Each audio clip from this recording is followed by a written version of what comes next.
আমি 1 লাখ টাকার জন্য 100 ঘন্টার মধ্যে কিভাবে পুরো পৃথিবীটাকে চক্কর দিলাম এটা আপনাদের বলি।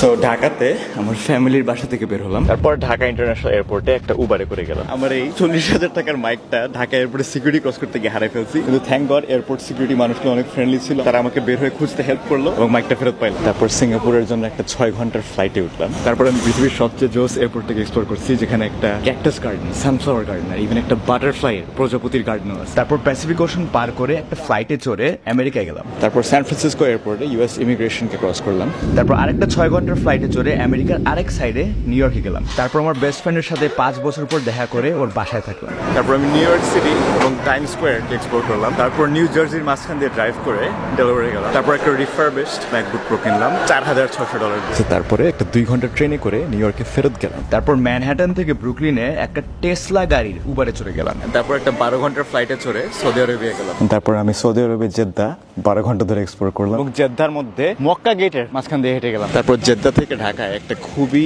ক্রাউডেড 6 ঘন্টার ফ্লাইটে উঠলাম আর শেষমেশ ঢাকা এয়ারপোর্টে ফেরত আসলাম। সেই ভিডিওতে এতক্ষণ যত কিছু দেখলাম, ল্যাপটপ থেকে কিনা শুরু করে 5টা ফ্লাইট, ট্রেন, উবার, সৌদি আরবের ই ভিসা সব মিলাই আমার খরচ পড়ছে হচ্ছে 6,89,000। জাস্ট এই ল্যাপটপটা আমি যদি বাংলাদেশ থেকে কিনতাম নতুন আর 4 সপ্তাহের মধ্যে ডেলিভারি নিতাম তাহলে পড়তো 7,95,000। সো আমি পুরো দুনিয়া ঘুরে একটা ল্যাপটপ কিনে 1,06,000 টাকা বাঁচাইছি।